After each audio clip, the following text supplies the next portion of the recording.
ধ্যানের সময় যারা প্রথম ধ্যান করছেন দেখবেন যে মনটা খুব চঞ্চল হয়ে ওঠে। তখন নানান রকম চিন্তা ভাবনা ধ্যানের সময় দেখবেন আসতে থাকছে মনের ভেতরে। এটা স্বাভাবিক। তখন সেই চিন্তা ভাবনার স্রোতকে আটকানোর চেষ্টা করবেন না। ধ্যানে আমাদের একদম স্বাভাবিকভাবে থাকতে হবে, এক দ্রষ্টার মতো সাক্ষী ভাব নিয়ে। তো যা কিছু মনের ভেতরে হচ্ছে তাকে সাক্ষী ভাব নিয়ে দেখতে থাকবেন, শুধু সেটাকে হতে দেবেন, কোনো কিছুকে আটকাতে হবে না। আর নতুন করে কোনো রকম ভাব বিকার তৈরি করারও চেষ্টা করতে হবে না। জোর করে মনকে শান্ত করার, জোর করে মনকে আটকানোরও চেষ্টা করতে হবে না। মনের ভেতরে যদি স্বাভাবিকভাবে কোনো পূর্ব স্মৃতি বা পূর্ব সংস্কার উৎপন্ন হচ্ছে, তো সেটাকে এক দ্রষ্টার মতো দেখবেন, শুধু সেটার সাথে ইনভলভড হতে হবে না। তো এইভাবে আমরা চেষ্টা করলে ধ্যানে সহজেই প্রবেশ করতে পারব। তা আমাদের ছোটোবেলা থেকে যা অভ্যেস থাকে সেটা হচ্ছে মনটাকে বাইরের দিকে গিয়ে, বহির্মুখী মন আমাদের। সেটা শুধু এই জন্মে না, জন্মান্তরে আমরা যখনই যা কিছু করেছি বাইরের জগতের সাথেই আমাদের ইন্টারাকশন হয়েছে। তো বাইরের জগতে কিছু করতে হলে, প্রাপ্ত করতে হলে আমাদের একটা চেষ্টা করতে হয়। দেখুন, আপনি যদি এখন আপনার সামনে যেই জলের বোতলটা রাখা আছে বা যে জিনিসটা রাখা আছে, ওটাকে যদি আপনার আনতে হয় আপনার কাছে, তাহলে আপনার একটু চেষ্টা করতে হবে। তো জিনিসটা আপনার থেকে যতটা দূরে আছে সেই হিসেবে আপনার চেষ্টাটা তত বেশি হবে। কিন্তু যেই জিনিসটা আপনার যত কাছে সেটা আপনার তত কম চেষ্টা করতে হবে সেটাকে প্রাপ্ত করার জন্যে। তো ধ্যানের মধ্যে আমরা নিত্য প্রাপ্ত বস্তুর প্রাপ্তি করছি, আমরা নতুন করে কিছু পাচ্ছি না। ধ্যানের মধ্যে আমরা যেটাকে জানার চেষ্টা করছি সেটা আমাদের কাছে অলরেডি আছে, যেটা আমরা বাইরে কোথাও যাচ্ছি না। তাই এটাই চেষ্টা সব থেকে কম করতে হয়। So you have to be completely effortless in meditation. খুব একদম বিশ্রামের মতো বসে যা ইনস্ট্রাকশন দেওয়া হবে সেটাকে শুনতে হবে। আর ধীরে ধীরে নিজের মনকে স্থূল বিষয় থেকে সূক্ষ্ম বিষয়ের দিকে নিয়ে যেতে হয়। যার জন্য আমরা এই প্রাণবায়ুকে বারবার বলছিলাম যে তাকে দ্রষ্টার মতো দেখতে থাকা। তো এই বাইরের স্থূল বিষয়গুলোকে আমরা সবসময় দেখছি, সেখান থেকে আস্তে আস্তে নিজের মনকে সূক্ষ্ম বিষয়ের দিকে নিয়ে যায়। তো এইভাবে ধ্যানের ক্লাসে আমাদের বসতে হবে মেরুদণ্ড সোজা করে, বাকি সমস্ত শরীর ঢিলে। ধ্যানের আগে আমরা বেশি কিছু খাবো না। কারো যদি কিছু খেতে হয়, সুগার পেশেন্ট বা কিছু তারা থাকে, অল্প দুটো বিস্কুট বা একটু ফল, চা এরকম তার সুবিধে মতো সে অল্প কিছু খেয়ে বসতে পারে। আর যেই ধ্যানের অভ্যাসটা আমরা করব প্রত্যেক শনিবার, সেটা বাকি দিনগুলো সকালে আর রাত্রে ঘুম থেকে ওঠার পরে আর ঘুমাতে যাওয়ার আগে অভ্যাস করতে হবে। ঠিক আছে, কারো কোনো প্রশ্ন? এখানে একটা জেনারেল ইনস্ট্রাকশনের সাথে একটা life of piece and bliss বলে লেখা দেওয়া হয়। আমাদের স্টুডিওতে এই লেখাটা কোথায় আছে? ড্রেসিং রুমের গায়ে চিপকানো আছে। ড্রেসিং রুমের গায়ে চিপকানো আছে। রোজ আমরা আসি স্টুডিওতে কিন্তু লক্ষ্য করি না। ওটায় কয়েকটা পয়েন্টার্স আমি লিখে দিয়েছি। ওইগুলো যদি কেউ ফলো করে তার জীবনে দুঃখ কষ্ট মানে নিমেষের মধ্যে ধুয়ে যাবে। কিন্তু আমরা সেইগুলোই ফলো করতে পারি না। আমরা মনে করি যে এর জন্য আমার বোধহয় অনেক কিছু সাংঘাতিক কিছু একটা করতে হবে আমার মনকে শান্ত করার জন্য। সাংঘাতিক তো আমরা সারাদিন করছি, সাংঘাতিক কাজ করে করেই তো মন অশান্ত হয়েছে। মনকে শান্ত করার জন্য সামান্য কিছু কাজ করতে হবে, সামান্য হয়ে যেতে হবে, আমাদের সহজ হয়ে যেতে হবে। যেটা বলছিলাম যে এই আজকাল আমাদের সারাক্ষণ একটা পারফরমেন্স প্রেশার থাকে। এই মোবাইল এসে যাওয়ার পরে আরও বেশি।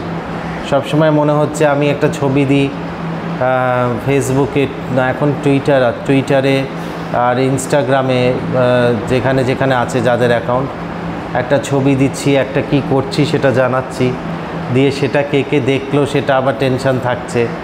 আবার তারপরে আমি গান গাইতে পারি না পারি, গান গেয়ে গেয়ে শোনাচ্ছি ইউটিউবে।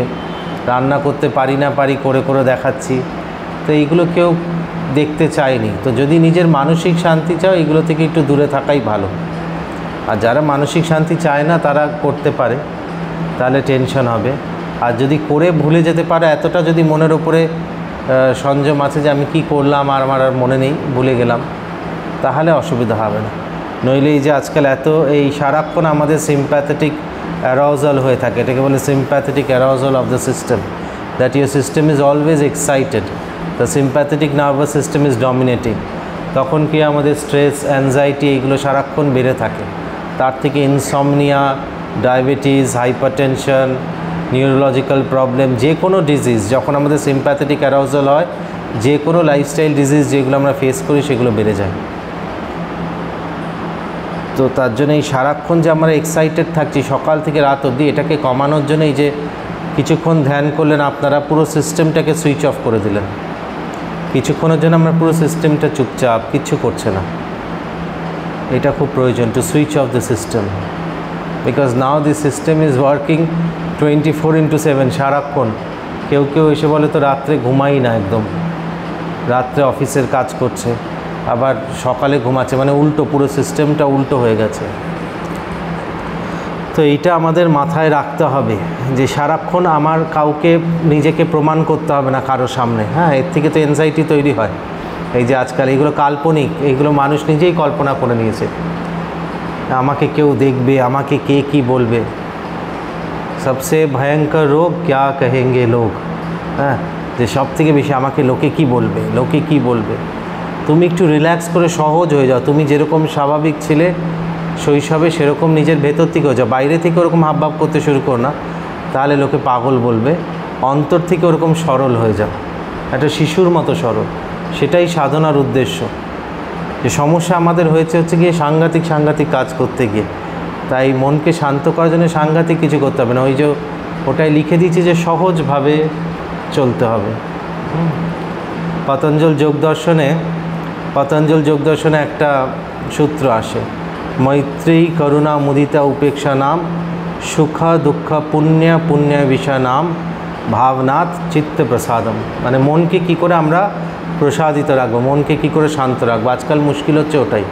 সমস্ত কিছু আমরা পেয়ে গেছি। আগে একটা মানুষের বাড়িতে, আজকে থেকে 25 বছর আগে চিন্তা করুন, বা 30 বছর আগে, একটা টিভি থাকতো হয়তো।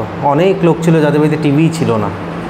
তখন একটা টিভি থাকতো, সেটাও ব্ল্যাক অ্যান্ড হোয়াইট টিভি, তাই কি না? ফোন একটা থাকতো, সব বাড়িতে ফোনও ছিল না, পাশের বাড়িতে ফোন আসলে ডেকে দিত, তাই না? গাড়ি তো কটা গাড়ি ছিল, এই আমাদের যোধপুর পার্কের মতো পাড়ায় এই গলিটাতে হয়তো 3-4টে বাড়িতে গাড়ি ছিল। এখন এক একটা বাড়িতে 3-4টে করে গাড়ি। তা এত শিক্ষা দীক্ষাও ছিল না লোকের, এত ডিগ্রি, এখন বাড়ি ভর্তি ডিগ্রি সবার আমাদের, না? কিন্তু তাতে কি মানুষের জীবন অনেক সহজ হয়ে গেছে না আরও কঠিন হয়ে গেছে? আগে কটা লোক ডিপ্রেশনে ভুগত, কটা, তাদের জীবন তো অনেক কঠিন ছিল, কিন্তু তাদের এই ডিপ্রেশন, অ্যাংজাইটি, স্ট্রেস, ইনসমনিয়া এগুলো ছিল না। কখনো শুনেছেন আপনার ঠাকুমা দিদিমা ঘুম থেকে উঠে বলছে আমার ঘুম হয়নি? কখনো এরকম? রেয়ার হয়তো। তা আগে মানুষের কাছে এত কিছু জিনিস ছিল না, কিন্তু তার জীবনে শান্তি ছিল। আজকে আমাদের কাছে এত জিনিস এসে গেছে, কিন্তু আমাদের শান্তি হারিয়ে গেছে। তার মানে এই বলার অভিপ্রায় হচ্ছে এটা, যে বাইরের জিনিসগুলো আমাদেরকে কিন্তু সুখী করতে পারে না, শান্ত করতে পারে না, তাই না?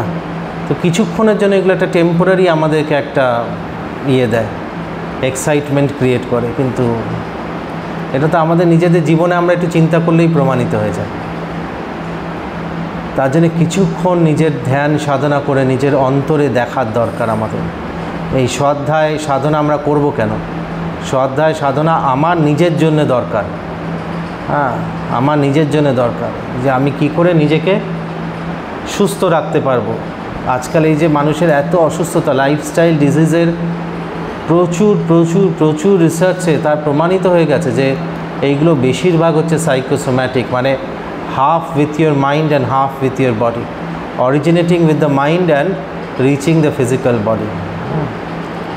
তো এই কনস্ট্যান্ট স্ট্রেস, অ্যাংজাইটিতে যে আমরা থাকি, যার জন্য এই রোগগুলো দেখা দিচ্ছে বাচ্চা বাচ্চা বয়সে আজকাল। তো তার জন্য আমাদের এটা নিজের জীবনকে সামান্য করে ফেলা আবার খুব দরকার। আমরা যে অসাধারণ হওয়ার জন্য একটা চেষ্টা করছি সবাই, সেটা না করে সাধারণ করে ফেলা দরকার। হ্যাঁ, ব্রহ্ম হচ্ছে নির্বিশেষ, ব্রহ্ম হচ্ছে নির্বিশেষ, তার মধ্যে কোনো বিশেষতা নেই। আর আমরা যতক্ষণ নিজের মধ্যে বিশেষতা প্রমাণ করার চেষ্টা করব, তত আমরা উল্টো দিকে হাঁটব। তাই নিজের বিশেষতা আমাদের প্রমাণ করার চেষ্টা করতে হবে না। যদি আপনি সাধনার পথে যেতে চান, যদি আপনি আত্মতত্ত্ব উপলব্ধি করতে চান, যদি আপনি ব্রহ্মকে উপলব্ধি করতে চান, তাহলে আপনার নিজের নির্বিশেষতাকে উপলব্ধি করতে হবে, নির্বিশেষতাকে উপলব্ধি করতে হবে। ব্রহ্মের কোনো বিশেষতা নেই। তা আমরা নিজেকে বিশেষ বলে প্রমাণ করার জন্য এক্সক্লুসিভ, নিজে কতটা আমি অন্যের থেকে আলাদা সেটা প্রমাণ করার জন্যই তো মরে যাচ্ছি আজকের যুগে। যে এ যদি লাল রঙের গাড়ি কেনে, আমি নীল রঙের কিনতে হবে, আমার গাড়িটার আবার সামনে একটা নাকের ওপরে একটা ওঠা এরকম থাকতে হবে, আর ওর ঘড়িটার যদি আবার এরকম হয় আমার ঘড়িটা অন্যরকম হতে হবে, এর মোবাইল ফোনটা এরকম হলে আমারটা ওরকম হতে হবে, ও এরকম জামা পরলে আমাকে অন্যরকম জামা পরতে হবে। এই করতে গিয়েই তো আমাদের মাথাটা আজকাল অস্থির হয়ে গেছে, তাই না? তো যত আমাদের এইগুলো আমরা ত্যাগ করতে পারবো, দেখবেন আপনার শান্তি সহজলভ্য, শান্তি আছেই।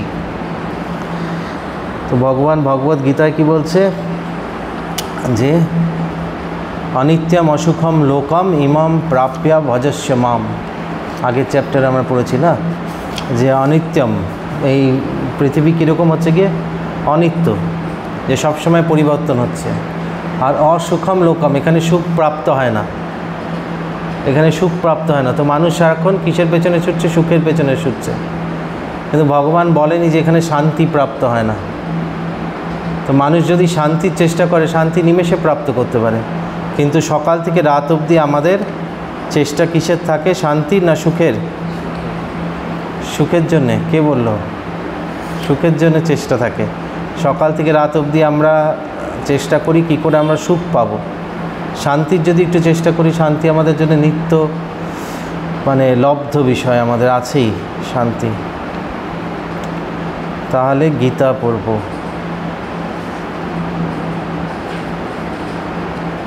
প্রত্যেকে নেক্সট দিন আসার আগে বাড়িতে গিয়ে ভালো করে এই যে এটা life of piece and bliss যেটা দেয়া হয় অ্যাডমিশনের সময়, বা এখানে টাঙিয়েও দিয়েছি, যারা পুরনো স্টুডেন্ট তাদের তো তখন লেখা নেই এখানে, এটাকে ছবি তুলে নিয়ে যাবেন, ভালো করে এটা পড়বেন।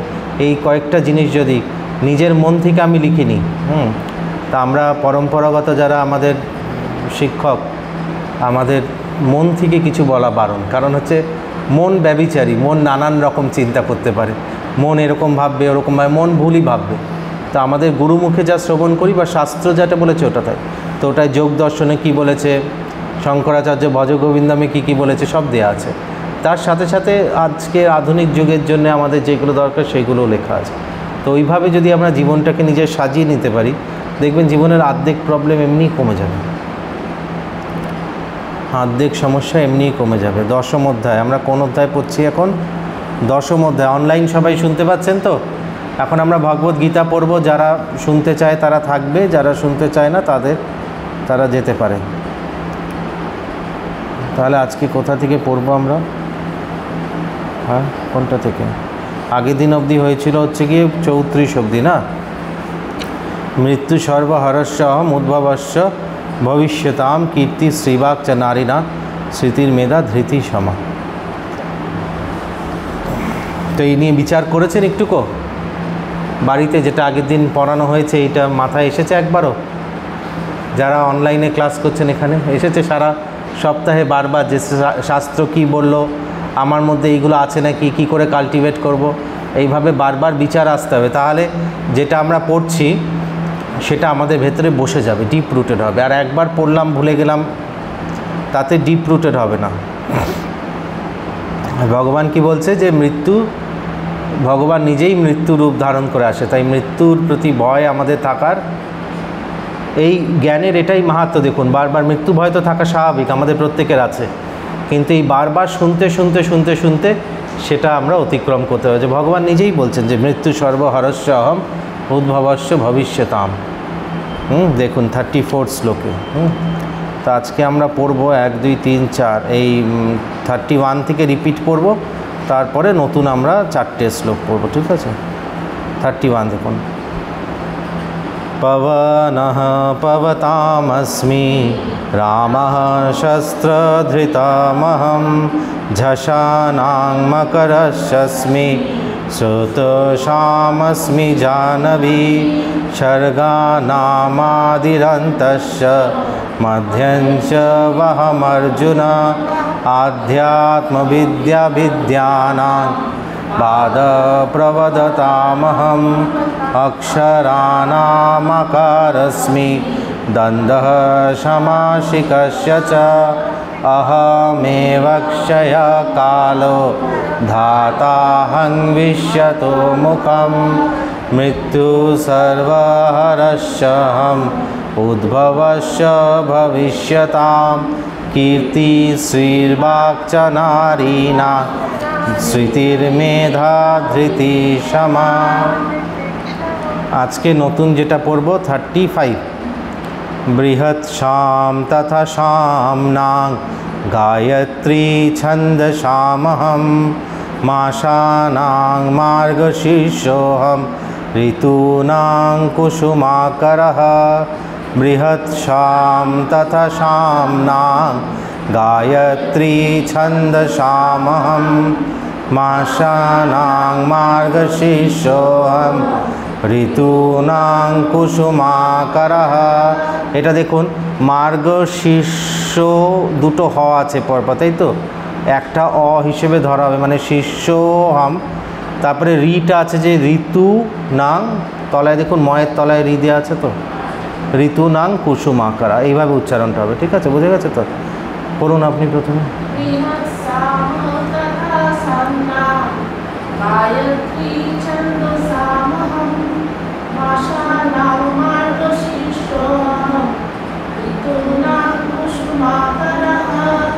পার্থবাবু।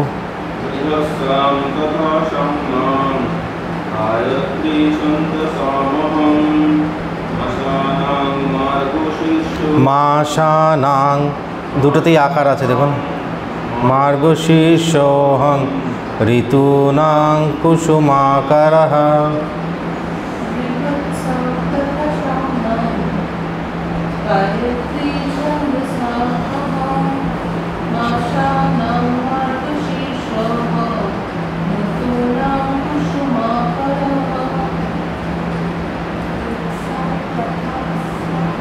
शामनां गायत्री छंदसामहं मासानां मार्गशीर्षोहम ऋतूनां कुसुमाकरः।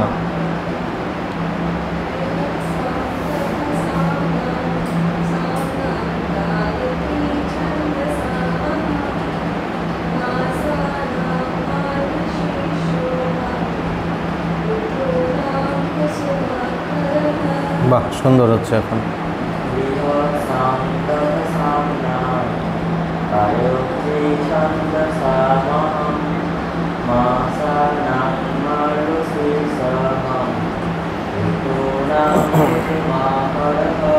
অনলাইনে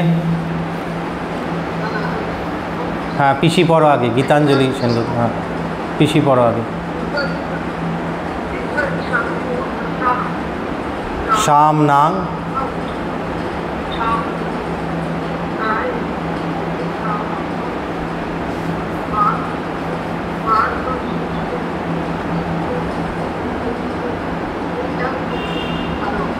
হ্যাঁ, ঠিক আছে।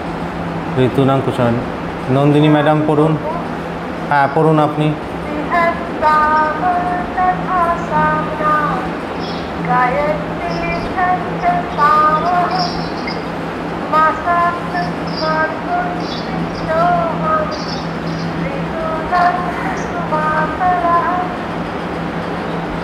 আর কেউ পড়বেন? হ্যাঁ,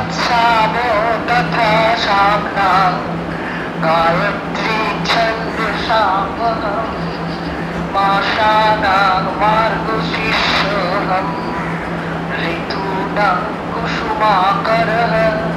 ঠিক আছে। আর কারো পড়া নেই তো? বলছে যে আগে যে বলছে না সামবেদ, সমস্ত বেদের মধ্যে ভগবান বলেছিলেন আমি হচ্ছে গিয়ে সামবেদ।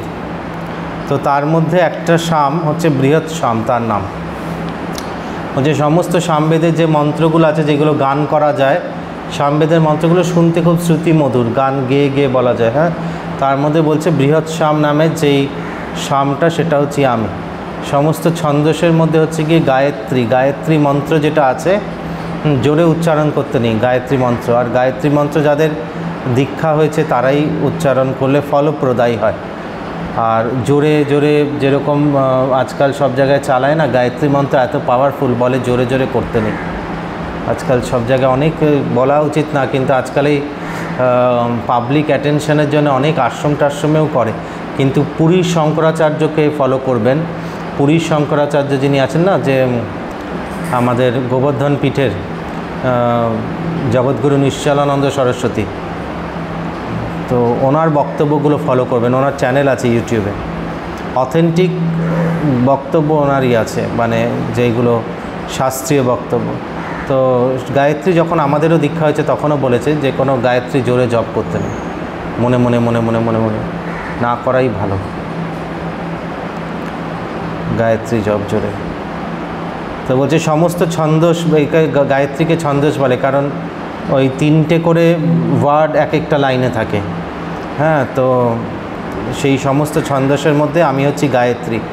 সমস্ত মাসের মধ্যে হচ্ছে গিয়ে মার্গশীর্ষ মানে হচ্ছে গিয়ে যেটা মৃগশিরা নক্ষত্রের মাস, যেটা হচ্ছে কি নভেম্বর থেকে আমাদের ডিসেম্বরের মধ্যে পড়ে, সেই সময়টা অগ্রহায়ণ মাস, যেটা নভেম্বর থেকে ডিসেম্বরের মধ্যে যেটা পড়ে।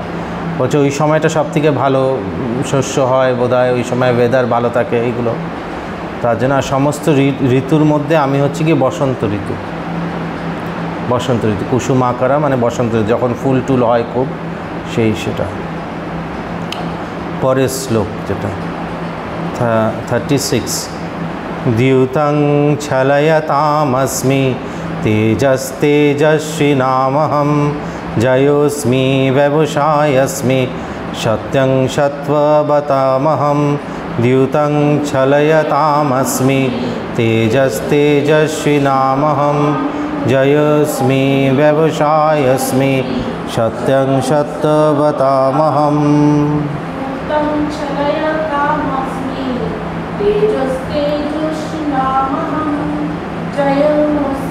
জয়োস্মি, আবার আলাদা করে বলবো না, জয়োস্মি শায়স্মি।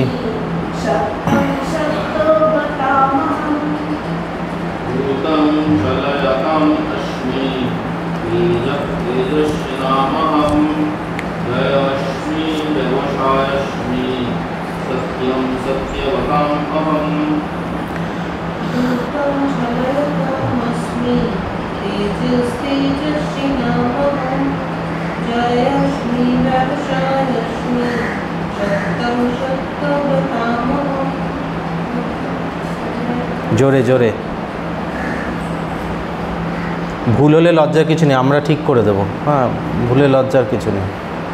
যে চেষ্টা করে তারই ভুল হয়, যে চেষ্টা না করে এখন শুয়ে আছে বাড়িতে তার ভুল হবে না, ঠিক হবে না, কোনোটাই হবে না। ছলয় তাম, দেখ তয় আকারে ম আছে। হ্যাঁ, তারপরে ময়ের অটা ধরে অস্মি।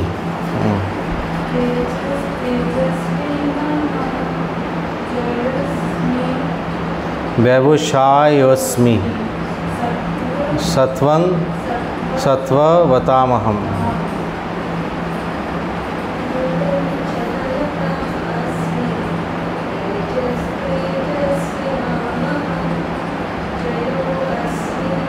আবার অটা আলাদা করবো না, জয়োস্মি ব্যবসায়স্মি।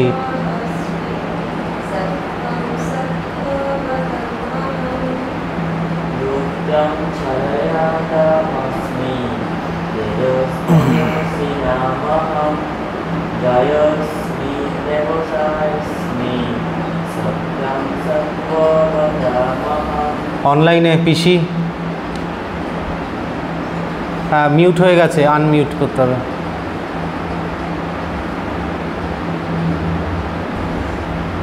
হয়নি, আনমিউট হয়নি, ওই মাইকের সাইনটা টিপতে হবে।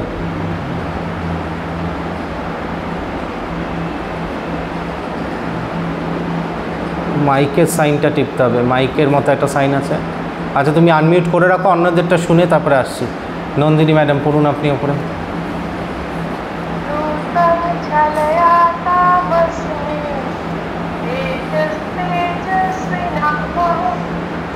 সৌরভ তুই পিসির বাড়ি চলে যাও, ওখান থেকে পড়। পিসির বাড়ি চিনিস তো, একতলায়, ওইখানে একতলায় বল যে মিউটটা করে আনমিউট করতে পারছে না, ওখানে চলে যাও, ওখান থেকে পড়। হ্যাঁ পড়ুন।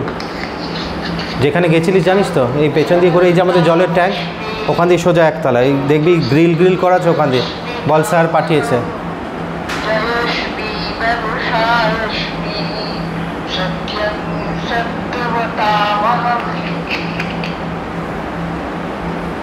আর কেউ অনলাইনে এখানে কি বলছে যে যত ছলনাকারী কাজ আছে, হ্যাঁ, যেগুলোতে লোককে ছলনা করা হয়, সেগুলোর মধ্যে হচ্ছে কি দ্যুত ক্রিয়া। দ্যুত ক্রিয়া হচ্ছে গিয়ে ওই যে গেম অফ ডাইস, যেটা মহাভারতে ওরা পাণ্ডবদের মধ্যে আর এদের মধ্যে যেটা হয়েছিল, কৌরবদের মধ্যে,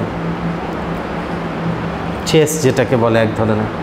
হ্যাঁ, এখন এটা এর আগেকার দিনে ওর সাথে ইয়েও ইনভলভ থাকতো না, নানান রকম এই জিতে গেলে এই জিনিস দেবে, এটাকে কি বলে জানো এই খেলাগুলোকে?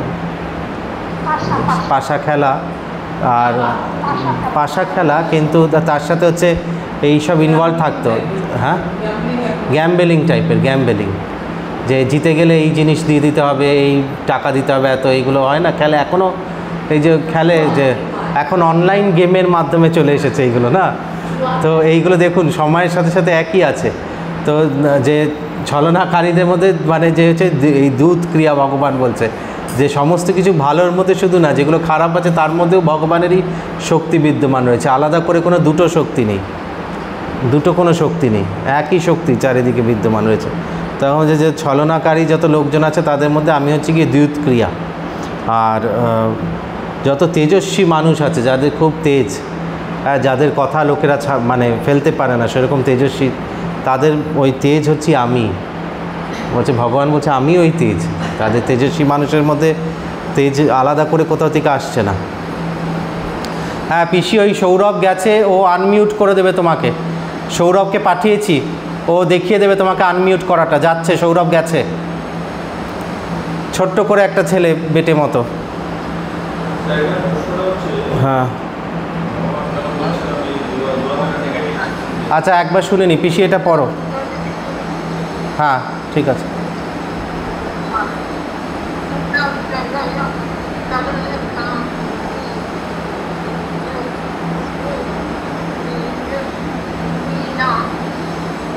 নামহম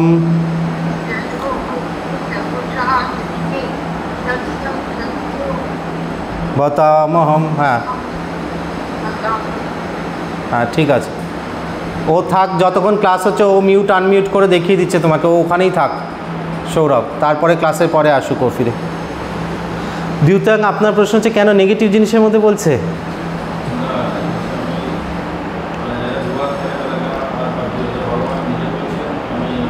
সেটা ভগবানই উত্তর দিতে পারবে। দেখুন আমাদের একটা মানসিক প্রবৃত্তি আছে, আমরা সবসময়, যেটা একটু আগে বললাম যে ঈশ্বর ব্রহ্ম হচ্ছে নির্বিশেষ, কিন্তু আমরা তাকে কিছু বিশেষতা প্রদান করি। আমরা মনে করি যে গোলাপটার মধ্যেই ভগবান আছে, কাঁটাটার মধ্যে নেই। আমরা মনে করি জীবনের মধ্যেই ভগবান আছে, মৃত্যুর মধ্যে নেই। এই জোরাস্ট্রিয়ান যারা আছে না, জোরাস্ট্রিয়ানরা বিশ্বাস করে যে একটা নেগেটিভ পাওয়ার আছে, একটা পজিটিভ পাওয়ার আছে। বলছে মৃত্যু মানে negative power has taken over you, ওটাকে বলে আংরা মেনু। ওরা, হ্যাঁ আংরা মেনু এরকম একটা কিছু নাম ওটা। যখন ওরা আর মৃত্যুর পরে, যার জন্যে বলছে দেহকে আমরা গিয়ে ওরা ফেলে দিয়ে আসে, ওখানে চিলে শকুনে খায়, যে ওদের মধ্যে এই ইয়ে আছে। তো টেম্পল অফ সাইলেন্স না কি বলে, ওরা ওখানে রেখে দিয়ে আসে। তো ওরা বলি আংরা মেনু তোমার দেহকে মানে তখন ইয়ে করে নিয়েছে। তার জন্য হচ্ছে নেগেটিভ একটা আলাদা করে চিন্তা করে। আমাদের এখানে আলাদা করে কোনো নেগেটিভিটির চিন্তা নেই। একই ব্রহ্ম যদি আমি, এবং সে নির্বিশেষ, সে সব কিছুর মধ্যেই আছে, সেটাই ভগবান বোঝাতে চাইছে। যে আমরা সবসময় মনে করি যে গঙ্গা জলটার মধ্যেই ঈশ্বর আছে, নিশ্চয়ই ব্যবহারিক দিক থেকে সেটা ঠিক, কিন্তু আমরা যদি ব্রহ্মকে জানতে চাই, যদি আমরা আরও এগাতে চাই আধ্যাত্মিক পথে, তখন আমার দুটোর প্রতি সমদৃষ্টি আসতে হবে, যে এই নর্দমার জলটার মধ্যে যেরকম ঈশ্বর, ওটাও ঈশ্বরের সৃষ্ট, আর আলাদা করে কোনো শক্তি ওটাকে সৃষ্টি করছে না, আর গঙ্গার জলটাও ঈশ্বরের সৃষ্টি করছে, দিনটাও যেরকম ঈশ্বর সৃষ্টি করছে, রাতটাও ঈশ্বরই সৃষ্টি করছে। আলাদা করে কোনো এই কনসেপ্টটা যে ওয়েস্টার্ন ওয়ার্ল্ডে আছে, এটা যে ওরা একটা আলাদা করে ডেভিল মনে করে আর আলাদা করে গড মনে করে, আমাদের মধ্যে এরকম কিছু নেই, সমস্ত সৃষ্টি ঈশ্বরেরই তৈরি। ভগবান সেটার কিছু কিছু প্রমাণ দেখাচ্ছেন এখানে, যার জন্যে আমরা মনে করি জীবনকে ধরে রাখার জন্য আমরা এত চেষ্টা করি, তো আমরা মনে করি যে জীবনে বেঁচে, যার জন্য এই যে দেখুন একদম মানে মানুষ নড়তে পারছে না, চড়তে পারছে না, তাও তার ফ্যামিলি মেম্বাররা তাকে নাকে নল মুখে নল তাতেও বাঁচিয়ে রাখতে চায় তাকে, তাই না? কারণ আমাদের ভেতরে একটা দৃঢ় বিশ্বাস যে বেঁচে থাকার মধ্যে একটা সার্থকতা আছে। হ্যাঁ, কিন্তু সেটা ভগবান অন্যরকম বলছেন। ভগবান বলছেন মৃত্যু সর্বহরস্যহম। সেখানেও প্রশ্ন ওঠা উচিত ছিল যে ভগবান কেন বলছে মৃত্যুকে নেগেটিভ মনে করি আমরা। তো এইটা জোরাস্ট্রিয়ানদের মধ্যে একটা ধারণা আছে, আপনি যেটা বলছেন যে মৃত্যু নেগেটিভ, কিন্তু আমাদের মধ্যে নেগেটিভ পজিটিভের এরকম ধারণা নেই। তো বলছে দ্বিতীয়ং ছলয়ে তামাস্মি, সমস্ত ছলনাকারী যত জিনিস আছে তার মধ্যে হচ্ছে সবথেকে বেশি ছলনাকারী জিনিস কোনটা, সেটা হচ্ছে দ্যুত ক্রিয়া। ভগবান হচ্ছে সবথেকে বেশি যেইগুলো সেইগুলো আমাকে ধারণা করবে। তো যেই মানুষের মন এখন দেখুন, এটা কেন বলছে, এটা আরেকটাও চিন্তা করুন আরেক দিক থেকে, যে শাস্ত্র 4 রকম জীবের কথা বলেছে। একটা হচ্ছে গিয়ে পামর জীব, মানে যে হচ্ছে গিয়ে খাও পিও মার যাও, যে এই চিন্তা নিয়ে চলে, যার কোনো তার থেকে বেশি কোনো আধ্যাত্মিক বিকাশ নেই। তার উপরে হচ্ছে গিয়ে একটু ভুভুক্ষু জীব, মানে যে কিছু করে কিছু পেতে চায়। এই যে পুজো পাঠ করলাম, ঠাকুরকে দিলাম, একটু নাম যশ হলো, ঠাকুরের কাছ থেকে আবার কিছু এক্সচেঞ্জে চেয়ে নিলাম, এটা হচ্ছে গিয়ে বুভুক্ষু জীব। আর এইটা করতে করতে আস্তে আস্তে মুমুক্ষু জীব তৈরি হয়, যখন সে আর জাগতিক কিছু চায় না, সে মুক্তিই চায় শুধু। এই মুমুক্ষু জীবের ওপরে হয়েছে অধিকারী পুরুষ। তো সমস্ত শাস্ত্রই তৈরি হচ্ছে পামর জীবকে বুভুক্ষু জীব বানানোর জন্য, বুভুক্ষু জীবকে মুমুক্ষু জীব বানানো। It is a step by step evolution, আজকে যেই লোকটা সারাক্ষণ মদের নেশা করে বেড়াচ্ছে, এই ঘুরছে, তাকে যদি কখনো গীতা পড়তে হয়, সে তো নিজের কোনো আইডেন্টিফিকেশন খুঁজেই পাবে না। সে তার জন্য ভগবান রেখেছে একটা জায়গা। চিন্তা করে দেখুন কতটা ডেমোক্রেটিক, কতটা মানে অপশানস, দেয়ার আর সো মেনি অপশানস আমাদের এখানে। ভগবান বলছে ছলনাকারীদের দূত ক্রিয়ার মধ্যে, এইগুলো কোথায় করে লোকেরা? এইগুলো তো মেনলি এই যারা এই ইয়েগুলোতেই করে না, এই যে পাব টাব যেগুলো আছে, গ্যাম্বলিং, ওখানেই তো হয়। তো তাদের জন্যও ভগবান একটা মানে চেষ্টা রেখেছে, মানে সেও চেষ্টা করতে পারে যে তোমার জন্য যদি দেখতে হয় তুমি ওখানে দেখো। তা বলে আপনার আমাকে গিয়ে ওটা খেলতে বলছে না, আমাদের জন্য অন্য অপশান দিয়েছে। তো সেটা নিজের বিচার দিয়ে বুঝতে হবে যে আমার জন্য কোনটা। এখন যে পামর জীব, তাকে বুভুক্ষু জীব বানানোর জন্য তাকেও কিছু অপশান, না এর মধ্যেও ভগবানের ইয়ে আছে। আচ্ছা আস্তে আস্তে আস্তে আস্তে আস্তে আস্তে সে যদি দেখে যে এটার মধ্যে ঠিক আছে আমি জিতছি, সে যদি ওটাতে দেখতে পারে যে আচ্ছা ভগবানের আশীর্বাদে, মানে ভগবানের এইটা বলেছে এটার মধ্যে যদি আমি জিতছি, তাহলে ভগবানের পুজো করলে আমি আরও লাভবান হব, সে আস্তে আস্তে বুভুক্ষু জীব হবে। তাহলে যে কখনোই কিছু পুজো পাঠ করতো না, বিশ্বাসই করতো না, সে তখন বলবে তাহলে আমি একটু পুজো করে দেখি। সে কোনো জন্মে ধীরে ধীরে ধীরে ধীরে এই করতে করতে জপ ধ্যান সাধনার দিকে যাবে। ধীরে ধীরে আস্তে আস্তে জন্মান্তরে তার মনে হতে পারে, যদি সে সেরকম সাধনা করে। এরকম আগেও হয়েছে এরকম মানুষদের। দস্যু রত্নাকর যদি আমাদের এখানে বাল্মীকি হতে পারে, তাহলে কেন হতে পারবে না? তার জন্যে তার মনে হতে পারে যে আস্তে আস্তে আস্তে আস্তে আমি এইগুলো সমস্ত জাগতিক বাসনা ছেড়ে দিয়ে এখন শুধু মুক্তিই চাই, কোনো না কোনো জন্মে তার মনে হতে পারে, তখন সে মুমুক্ষু জীব হবে। তো এই পামর জীবকে মুমুক্ষু জীব বানানোর জন্য আমাদের শাস্ত্রে নানান রকম স্টেপ, এই সমস্ত কর্মকাণ্ড আধ্যাত্মিক কাজ যা আমরা করি, এটা হচ্ছে পামর থেকে আস্তে আস্তে আমরা যাতে মুমুক্ষু জীব হতে পারি। তাই ওনার প্রশ্ন ছিল হচ্ছে এখানে দূত ক্রিয়া তো একটা নেগেটিভ জিনিস, সেটা কেন ভগবান তার সাথে নিজেকে আইডেন্টিফাই করেছে। তো এখন যেরকম মানুষ আছে তার জন্যে সেটা, হ্যাঁ আপনার জন্য সেটা না, তার জন্য সেটা। যেরকম নানান রকম মানুষ আছে, বলছে তেজি মানুষ, যাদের তেজ আছে সেরকম তেজস্বী মানুষদের মধ্যে আমি হচ্ছি তাদের তেজ, আর যারা বিজয়ী তাদের মধ্যে আমি হচ্ছি তাদের বিজয়, তাদের জয় হচ্ছি আমি। যারা খুব উদ্যমের সাথে কাজ করে, সেই উদ্যমী ব্যক্তিদের, যাদের অধ্যাবসায় আছে সেরকম ব্যক্তিদের ব্যবসায় অস্মি কথাটা সেইভাবে ব্যবহার হয়। ব্যবসায় কথাটা যাদের হচ্ছে উদ্যম আছে, যাদের মধ্যে অধ্যাবসায় আছে, তাদের মধ্যে সেটা সত্য গুণাত্মক মানুষদের মধ্যে আমি হচ্ছি তাদের সত্য গুণ। এই নেক্সট শ্লোকটা খুব খুব অদ্ভুত এবং খুব ইম্পর্টেন্ট। 37 वृष्णीनां वासुदेवस्मि पाण्डवानां धनञ्जयः मुनीनामप्यहं व्यासः कवीनामुशना कविः वृष्णीनां वासुदेवस्मि पाण्डवानां धनञ्जयः मुनीनामप्यहं व्यासः कवीनामुशना कविः कृष्णीनां वासुदेवस्मि पाण्डवानां धनञ्जय मुनीनाम्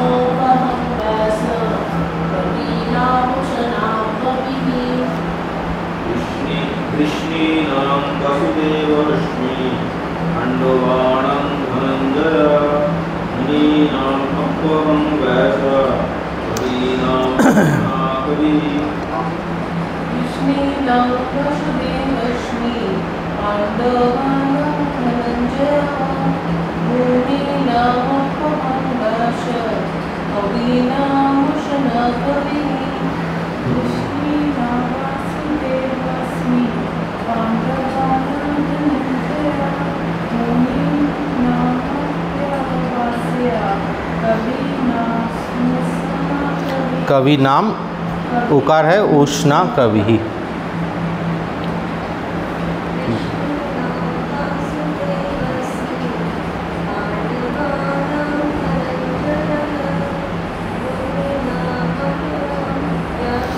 अप्यहं व्यास मुनि नाम अप्यहं व्यासः। ऑनलाइने पीसी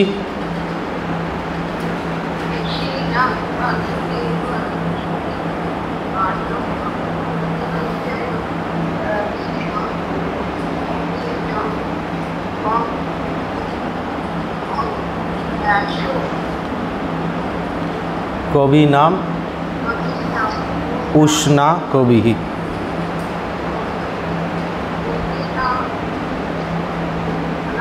उष्णा कवि उकारটা আছে যে হর্ষটা আছে। নন্দিনী ম্যাডাম পড়ুন পড়ুন নন্দিনী ম্যাডাম পড়ুন পরের জন যিনি আছেন।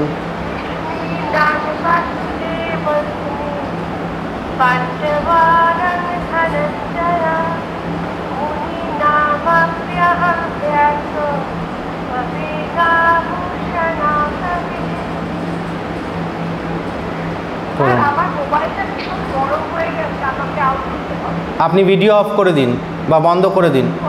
হ্যাঁ ভিডিও অফ করে দিন, ভিডিও চালাবেন না। হ্যাঁ মিউট আছেন তপতিমা মিউট আছেন, আপনি পড়ুন।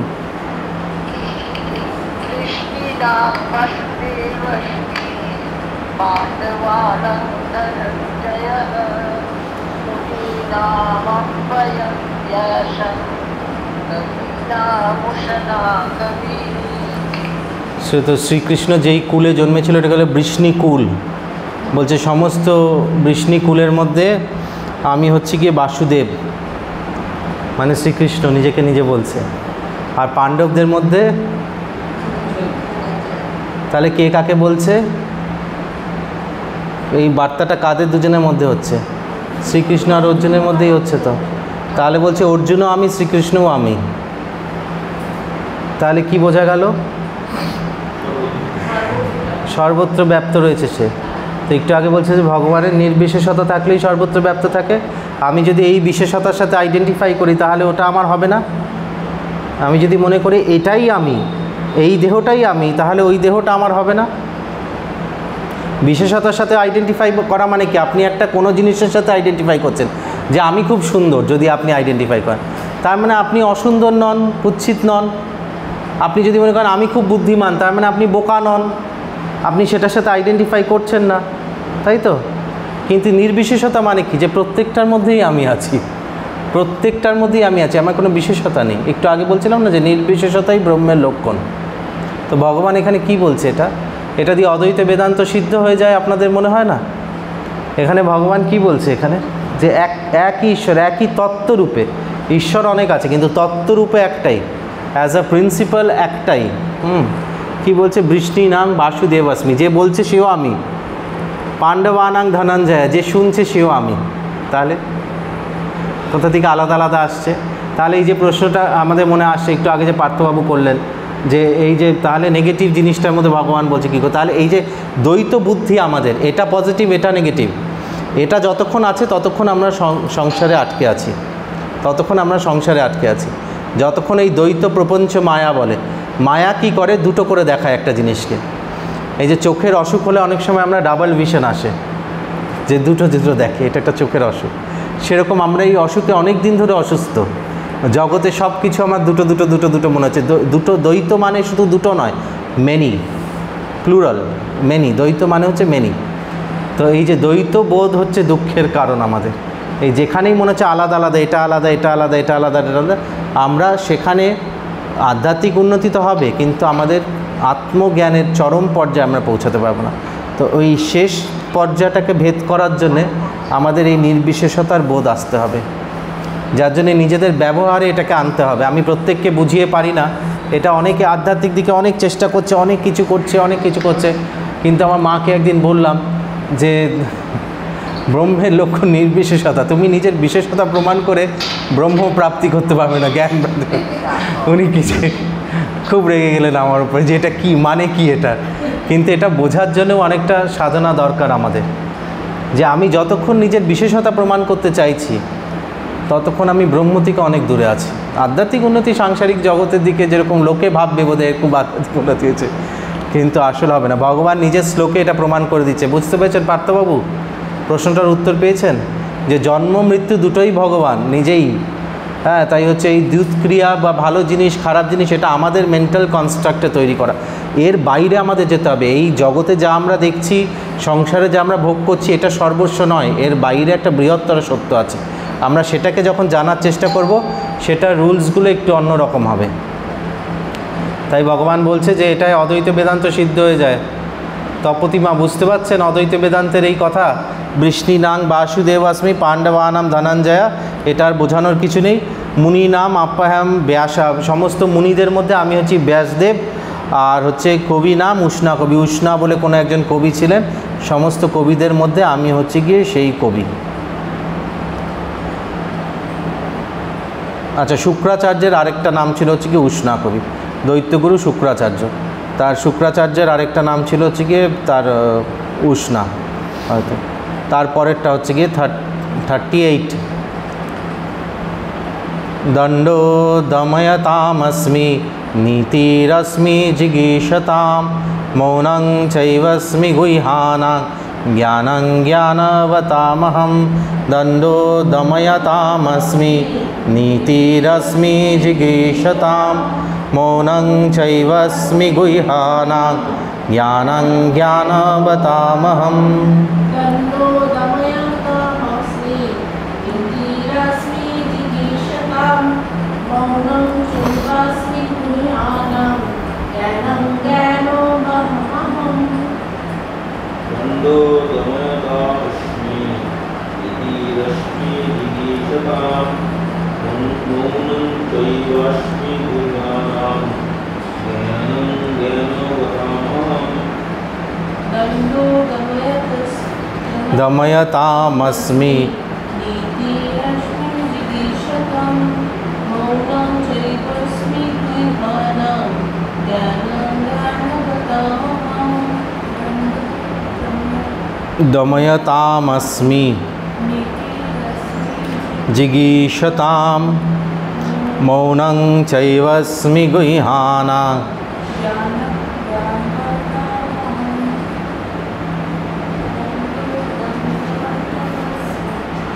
দ্বন্দ্বো দময়তামস্মি अस्मि जिगीषताम्।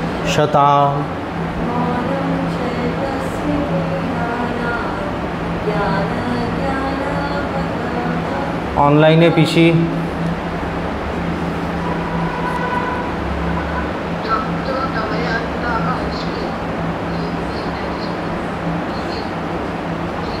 শতাম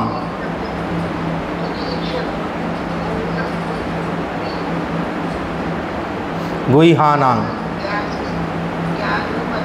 हाँ হ্যাঁ, নন্দিনী ম্যাডাম পড়ুন।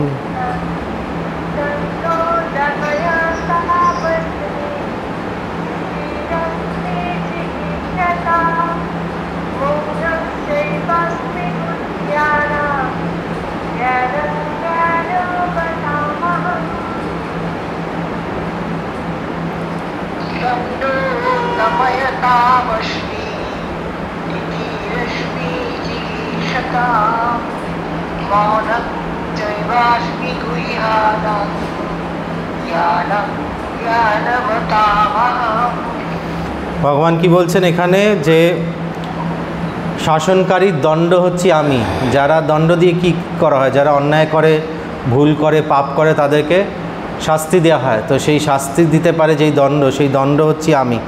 কিসের জন্য? যে দমন করার জন্যে, যে ব্যভিচারী মানুষদের, পাপী মানুষদের, শয়তান মানুষদের দমন করার জন্যে যেই দণ্ড ধারণ করে, রাজদণ্ড যে ধারণ করে, সেই দণ্ড হচ্ছি আমি। এবং আমি হচ্ছি নীতি। বিজয়ী যারা, তাদের নীতি হচ্ছে গিয়ে আমি। যেভাবে জয় লাভ করছে, সেই যে নীতি, একটা প্ল্যানিং থাকে, তো যারা বিজয়ী হয় তাদের প্ল্যানটা হচ্ছে গিয়ে আমি। যে জিগীষতাম মানে হচ্ছে যারা বিজয়ীগণ আর কি, তাদের।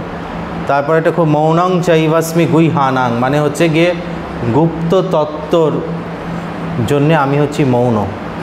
তো মৌন ধারণ করলে কী হয়, যার জন্য বলা হয় সাধনা করলে কথা কম বলতে। তো এই যে ধ্যানে আপনি 1 ঘন্টা ছিলেন, 1 ঘন্টা মৌন ছিলেন, কথা বলেননি, তাই তো? এটা হচ্ছে একটা বাহ্যিক মৌন। আস্তে আস্তে অন্তর্মৌন হয়ে যায় যখন, তখন এই মনের থট ওয়েভসগুলো যখন আসে না, তখন হচ্ছে অন্তর্মৌন। মনটা তখন একদম শান্ত হয়ে যায়। তো এই মৌনং চৈবাস্মি গুহ্যানাং, গুহ্যানাং মানে হচ্ছে সিক্রেট। তো নিজের আমাদের অন্তরে যে সিক্রেট নলেজ আছে, যে গুহ তত্ত্ব আছে আমাদের অন্তরে, সেই গুহ তত্ত্বকে বোঝার জন্য আমাদের মৌন ধারণ করতে হবে। মানে মনটা একটা তো হচ্ছে কি কথা কম বলতে হবে, আর একটা অন্তর্মৌন হতে হবে। আস্তে আস্তে আস্তে আস্তে মনের ভেতরে যে সারাক্ষণ, মুখে হয়তো কথা কম অনেকের, কিন্তু মনের ভেতরে সারাক্ষণ চলছে, তাদের অন্তর্মৌন নেই। অন্তর্মৌন হওয়া মানে মনের ভেতর থেকে আমাদের কথা কমে আসতে হবে। এই যে একা একা যখন বসে আছি, মনটা সারাক্ষণ কথা বলতে থাকে না নিজের মনে, এইটা হবে, ওইটা হবে, এই করতে, এটা হচ্ছে গিয়ে মনের বাচালতা। তো এই বাচালতাটাও কমতে হবে। বেশি বাচাল হলে, বকবক করে যার কি বলে, বাচাল বলে, তো বেশি বাচাল হলে তাদের আধ্যাত্মিক উন্নতি হয় না। কথা কম বলতে হবে। আধ্যাত্মিক উন্নতি যাদের হবে, কথা কম বলতে হবে। বেশি যারা কথা বলে, খুব ছটপট করে, এরকম অনেক বাবাজি মাতাজিও হয়। হ্যাঁ, আমরা দেখেছি যে এইদিকে বাবাজি হয়ে গেছে, কিন্তু ভীষণ বকবক বকবক বকবক করতে ভালোবাসে। আধ্যাত্মিক উন্নতি হওয়ার চান্সের কথা, মানে ডিপ সিক্রেট বোঝা যায় না তখন। তো যে কোনো জিনিসকে সিক্রেটের জন্য আমি হচ্ছি গিয়ে মৌন। আর জ্ঞানবান পুরুষের মধ্যে আমি হচ্ছি তাদের জ্ঞান। আজকে এই অবধি থাকা গেল। তাহলে নেক্সট দিনের 4টে বাকি আছে, শেষ হয়ে যাবে 10ম অধ্যায়।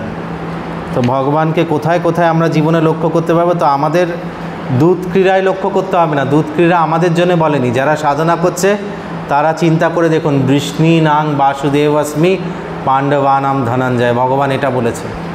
বারবার বারবার এটাকে চিন্তা করে দেখুন, এটা কি করে হয়? দুটো তো আলাদা আলাদা লোক আমি ভাবছি, দুটো তো তার মানে একই তত্ত্ব। তার মানে ওই শরীরে যেটা বসে আছে, ওই শরীরে বসে আছে, ওই শরীরে, তখন আপনি ওর ওপরে রাগ করতে পারবেন? এই যে আমাদের ঘৃণা আসে, রাগ আসে, দেশ আসে, এইগুলো সব দ্বৈতবোধ থেকেই আসে। আপনি যদি ভাবেন যে এই শরীরের মধ্যে যে ঈশ্বর বসে আছে, সে এই শরীরে বসে আছে, সে ওই শরীরে বসে আছে, সে ওই শরীরে বসে আছে, তাহলে এই সমস্ত সংসারের এই যে খেলাটাকে চালানোর জন্য সে নানান রকমভাবে, যেরকম একটা ক্রিকেট ম্যাচে কতগুলো প্লেয়ার লাগে না? তো কেউ ফিল্ডিং করছে, কেউ বোলিং করছে, কেউ ব্যাটিং করছে, কেউ আবার আম্পায়ার। তো সবাই তো এক কাজ করছে না। তা আমরা মনে করছি যে এ হয়তো খারাপ কাজ করছে, ও ভালো কাজ করছে। হ্যাঁ, তো সেরকম নয়, সবাইকে মিলে এই খেলাটা হচ্ছে। তো আমাদের প্রত্যেকের একটা একটা রোল আছে এখানে জগতে। ঠিক আছে, বোঝা গেল? তো এইটা নেক্সট দিন শেষ হয়ে যাবে। তারপরে আর আমরা পুজোর পর নতুন 11 অধ্যায় শুরু করব। বিশ্বরূপ দর্শনটাও খুব সুন্দর, কিন্তু 11 অধ্যায় পড়া খুব কঠিন। 11 অধ্যায় পড়তে গেলে দাঁতগুলো একটু ইয়ে হয়ে যায়, ডিফিকাল্ট পড়া। ঠিক আছে, কারো কোনো প্রশ্ন নেই তো?